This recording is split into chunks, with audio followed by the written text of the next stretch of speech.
नमस्कार जय जगन्नाथ आम चैनल को आपण मानकु बहुत बहुत स्वागत। सांग माने आम उपरे जेतेबेले महादेवंकर कृपा थाए सेतेबेले से आमकु अनेक गुड़िए संकेत प्रदान करिथांती। सांग माने जेतेबेले आमे माने महादेवंकु पूजा करिथाउ भक्ति करिथाउ कौनसी प्रकार मनस्कामना नहीं तांकर किछि पूजा करिथाउ तेबे से मध्य आमर अनेक प्रकारर परीक्षा नहीं थांती। तेबे आमे महादेवंक उद्देश्य रे जेउ पूजा पाठ आराधना करुछे आमर पूजा पाठरे प्रभु भोलाशंकर प्रसन्न अछंती कि नाही आमे से विषय रे किपरि जानिबा।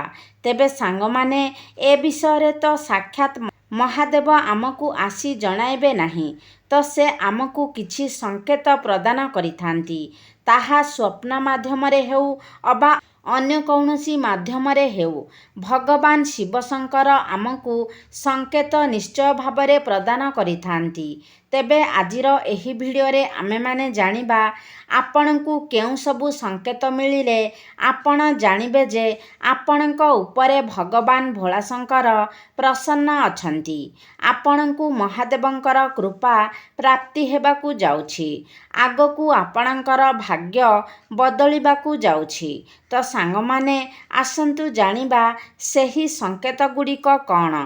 तेबे ता पूर्वरु आपण माने वीडियो को गोटे लाइक करी चैनल टी को सब्सक्राइब करि दियंतु एवं कमेंट बॉक्स रे भक्ति और श्रद्धार सहित ओम नमः शिवाय निश्चय लिखंतु। तो सांग माने जदि आपणक पूजारे आराधनारे भक्तिरे भगवान भोलाशंकर प्रसन्न हुअंती तेबे से स्वप्न माध्यमरे आपणकु निश्चित भावरे एही सबु संकेत गुड़िक प्रदान करिथांती। तेबे सांग माने जदि आपण स्वप्न रे कौनसी भी देवादेवी को देखंती तेबे आपण माने जानि नेबे जे आपणकर समस्या सबु दूर हेबाकु जाउछि। आर्थिक समस्या हेउ पारिवारिक समस्या हेउ स्वास्थ्यगत समस्या हेउ किंबा अन्य जे कौनसी समस्या हेउ सबु प्रकारर समस्यार अंत हेबाकु जाउछि। एहा व्यतीत जदि आपण स्वप्न रे भगवान भोलाशंकरंक सह जड़ित कौनसी भी जिनिसर स्वप्न देखंती जेमिति कि वृषभ डंबरू त्रिशूल बेलपत्र चंद्र एमिति कौनसी भी वस्तु जहा महादेवंक सहित जड़ित अटे जदि सेही सबु वस्तु को आपण स्वप्न रे देखंती तेबे एहा आपणकु संकेत देइथाए जे खूब शीघ्र आपणकर भाग्य उदय हेबाकु जाउछि जीवनर समस्त समस्यार अंत हेबाकु जाउछि। सांग माने जेतेबेले आम जीवनरु दुख सरी आमर भल समय आसिबाकु थाए सेतेबेले ईश्वर आमकु किछि संकेत प्रदान करिथांती। सेही भली जेतेबेले आम जीवन रे किछि खराप समय आसिबाकु थाए तो ता पूर्वरु मध्य आपणकु ईश्वर किछि संकेत प्रदान करिथांती। सांग माने जदि आपण स्वप्न रे शिवलिंग देखंती तो एहा शुभ होइथाए मात्र जदि आपण विशेष करी सोमवार दिन स्वप्न रे शिवलिंग देखंती तो एहा अत्यंत शुभ होइथाए।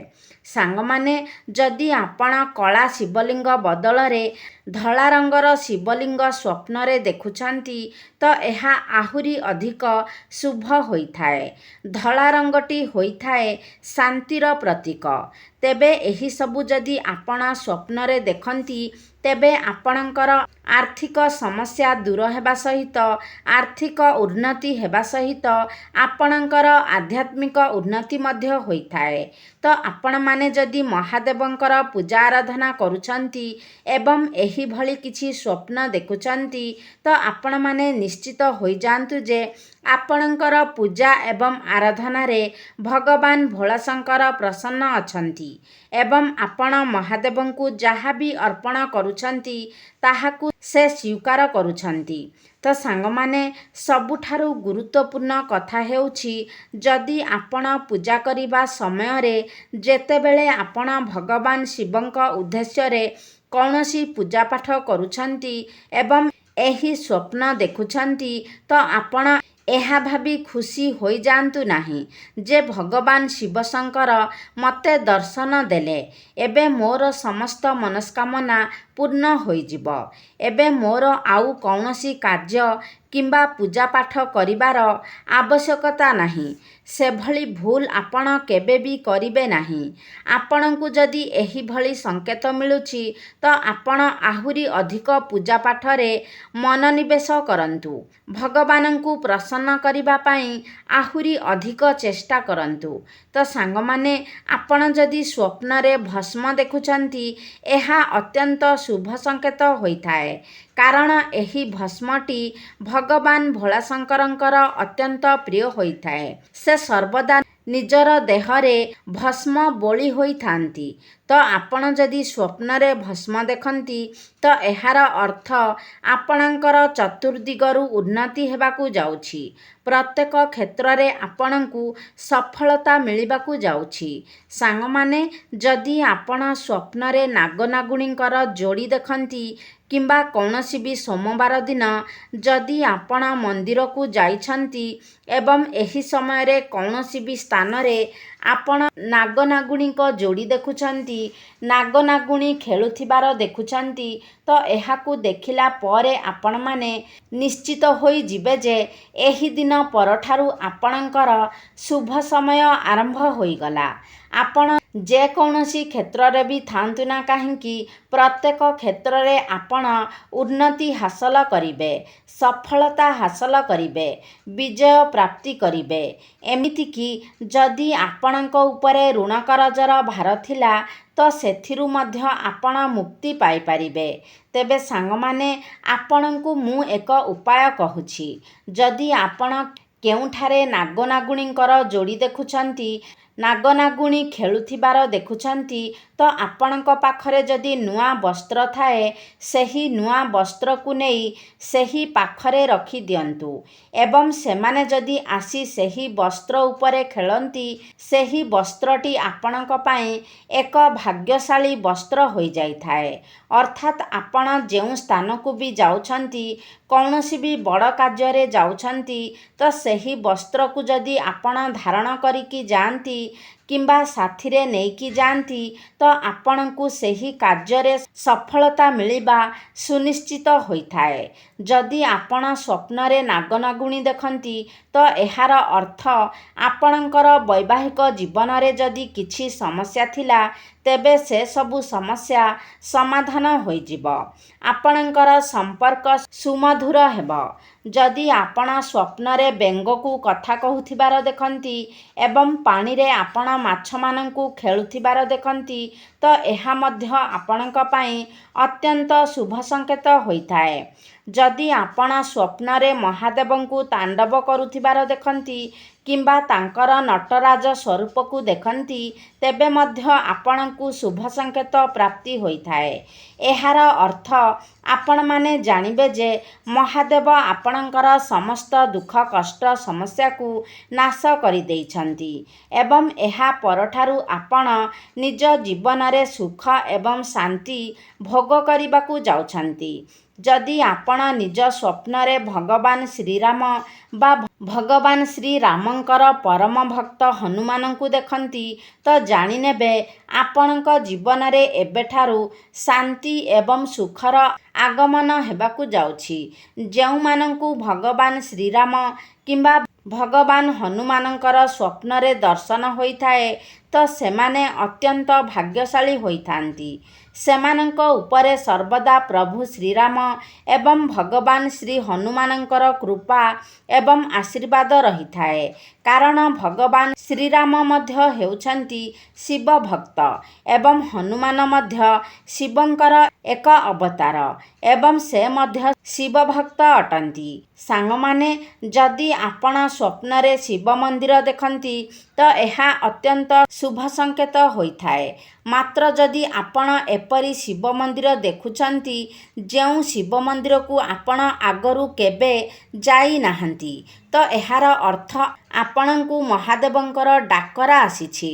ଆପଣମାନେ ନିଶ୍ଚିତ ସେହି ଶିବ ମନ୍ଦିରକୁ ଯିବା ପାଇଁ ଚେଷ୍ଟା କରନ୍ତୁ। ଯଦି ଆପଣ ନିଜ ସ୍ୱପ୍ନରେ ନିଜର ପୂର୍ବଜମାନଙ୍କୁ ଆପଣଙ୍କୁ ଆଶୀର୍ବାଦ ପ୍ରଦାନ କରୁଥିବାର ଦେଖନ୍ତି କିମ୍ବା କୌଣସି ବି ବ୍ୟକ୍ତିଙ୍କୁ ଧଳା ରଙ୍ଗର ବସ୍ତ୍ର ପିନ୍ଧିଥିବାର ଦେଖନ୍ତି ତ ଏହା ଆପଣଙ୍କର ଉନ୍ନତିର ସଂକେତ ହୋଇଥାଏ। ଯଦି ଆପଣ ସ୍ୱପ୍ନରେ ବୃଷଭଙ୍କୁ ଦେଖୁଛନ୍ତି, ନନ୍ଦୀ ମହାରାଜାଙ୍କୁ ଦେଖୁଛନ୍ତି ତ ଏହାର ଅର୍ଥ ଆପଣ ଯେଉଁ କଥା ନନ୍ଦୀ ମହାରାଜାଙ୍କ ମାଧ୍ୟମରେ ଭଗବାନ ଶିବଙ୍କ ପାଖକୁ ପଠାଇଛନ୍ତି ସେହି କଥା ଭଗବାନ ଶିବଙ୍କ ନିକଟରେ ପହଞ୍ଚି ସାରିଛି ଏବଂ ଏହି ବାର୍ତ୍ତା ଆପଣଙ୍କ ନିକଟରେ ପହଞ୍ଚାଇବା ପାଇଁ ସ୍ୱୟଂ ନନ୍ଦୀ ମହାରାଜା ଆପଣଙ୍କୁ ଦର୍ଶନ ଦେଇଛନ୍ତି। ଯେଉଁ ମନସ୍କାମନା ଆପଣ ନନ୍ଦୀ ମହାରାଜାଙ୍କୁ ଜଣାଇଥିଲେ, ଶିବ ମନ୍ଦିରକୁ ଯାଇଥିଲେ, ସେହି ମନସ୍କାମନା ଆପଣଙ୍କର ଅତି ଶୀଘ୍ର ପୂର୍ଣ୍ଣ ହେବାକୁ ଯାଉଛି। ଯଦି ଆପଣ ସ୍ୱପ୍ନରେ ସିଂହ ଦେଖନ୍ତି ତ ଏହା ଆପଣଙ୍କ ପାଇଁ ଏକ ଶୁଭ ସଂକେତ ହୋଇଥାଏ। ଏହାର ଅର୍ଥ ମା ଗୌରୀ ଏବଂ ଭଗବାନ ଭୋଳାଶଙ୍କର ଆପଣଙ୍କର ସମସ୍ତ ଦୁଃଖ କଷ୍ଟକୁ ନାଶ କରିଛନ୍ତି। ତେବେ ସାଙ୍ଗମାନେ, ଏହି ଭିଡ଼ିଓରେ ମୁଁ ଆପଣମାନଙ୍କୁ କିଛି ସ୍ୱପ୍ନ ଏବଂ ତାର ସଂକେତ ବିଷୟରେ କହିଲି। ତ ଆପଣମାନଙ୍କୁ ଯଦି ଏହିସବୁ ସ୍ୱପ୍ନ ଆସୁଥାଏ, ଏହିସବୁ ସଂକେତ ପ୍ରାପ୍ତ ହେଉଥାଏ ତ ଆପଣମାନେ ଜାଣିନେବେ ଆପଣମାନଙ୍କ ଉପରେ ମହାଦେବଙ୍କର ବିଶେଷ କୃପା ରହିଛି। ତ ଆପଣମାନେ ଜାଣନ୍ତି ଏହା ଶ୍ରାବଣ ମାସ ଚାଲିଛି ଏବଂ ଶ୍ରାବଣ ମାସଟି ବିଶେଷ କରି ଭଗବାନ ଭୋଳାଶଙ୍କରଙ୍କୁ ଅର୍ପିତ ଅଟେ ଏବଂ ଏହି ସମୟରେ ଯଦି ଆପଣମାନେ ଏହିଭଳି କିଛି ସ୍ୱପ୍ନ ଦେଖୁଛନ୍ତି, ଆପଣ ଯଦି ସୋମବାରର ବ୍ରତ ପାଳନ କରୁଛନ୍ତି ଏବଂ ଏହିଭଳି କିଛି ସ୍ୱପ୍ନ ଆପଣଙ୍କୁ ଦେଖାଯାଉଛି ତେବେ ଆପଣମାନେ ନିଶ୍ଚିତ ହୋଇଯାଆନ୍ତୁ ଯେ ଆପଣଙ୍କ ପୂଜାରେ ଭଗବାନ ଭୋଳାଶଙ୍କର ବହୁତ ହିଁ ପ୍ରସନ୍ନ ଅଛନ୍ତି ଏବଂ ଆପଣଙ୍କର ମନସ୍କାମନା ଅତି ଶୀଘ୍ର ପୂରଣ ହେବା ପାଇଁ ଯାଉଛି। ଆପଣଙ୍କ ଜୀବନରେ ଚାଲିଥିବା ସମସ୍ତ ଦୁଃଖ କଷ୍ଟର ଅନ୍ତ ହେବାକୁ ଯାଉଛି। ତାହା ଆପଣଙ୍କର ପାରିବାରିକ ସମସ୍ୟା ହେଉ, ସ୍ୱାସ୍ଥ୍ୟଗତ ସମସ୍ୟା ହେଉ, ଆପଣଙ୍କର ଆର୍ଥିକ ସମସ୍ୟା ହେଉ କିମ୍ବା ଯେକୌଣସି ସମସ୍ୟା ହେଉ କିମ୍ବା ବିବାହଜନିତ ସମସ୍ୟା ହେଉ କିମ୍ବା ସନ୍ତାନଜନିତ ସମସ୍ୟା ହେଉ, ସମସ୍ତ ସମସ୍ୟାର ଅନ୍ତ ଘଟିବାକୁ ଯାଉଛି। ଆପଣଙ୍କ ଜୀବନରେ ଅତି ଶୀଘ୍ର ଶୁଭ ସମୟ ଆରମ୍ଭ ହେବାକୁ ଯାଉଛି। ତ ସାଙ୍ଗମାନେ, ଗୋଟିଏ କଥା ମନେ ରଖନ୍ତୁ ଯେ ଆପଣ ଈଶ୍ୱରଙ୍କ ଉପରେ ସବୁବେଳେ 100% ଭରସା ରଖନ୍ତୁ। କାରଣ ଭଗବାନ ଆମକୁ ସର୍ବଦା ପରୀକ୍ଷା କରିଥାନ୍ତି। ଆମେମାନେ ସାଧାରଣ ମନୁଷ୍ୟ ହୋଇ ବି କାହାକୁ କିଛି ଜିନିଷ ଦେବା ପୂର୍ବରୁ କିମ୍ବା ଗୋଟିଏ ଜିନିଷକୁ ବ୍ୟବହାର କରିବା ପୂର୍ବରୁ କିମ୍ବା କିଣିବା ପୂର୍ବରୁ ତାର ପରୀକ୍ଷା କରିଥାଉ ଯେ ସେହି ଜିନିଷଟି ଭଲ କି ମନ୍ଦ। ତ ଭଗବାନ କିପରି ଆମର ପରୀକ୍ଷା ନ କରିବେ, ସେଥିପାଇଁ ଆମକୁ କିଛି ଜିନିଷ ଦେବା ପୂର୍ବରୁ ଆମେ ସେହି ଜିନିଷ ପାଇଁ ଯୋଗ୍ୟ କିମ୍ବା ଅଯୋଗ୍ୟ ସେଥିପାଇଁ ଭଗବାନ ଆମର ପରୀକ୍ଷା ନେଇଥାନ୍ତି ଏବଂ ଆମକୁ ସେହି ଜିନିଷଟି ପାଇବା ପାଇଁ ପରୀକ୍ଷାରେ ଉତ୍ତୀର୍ଣ୍ଣ ହେବାର ଥାଏ।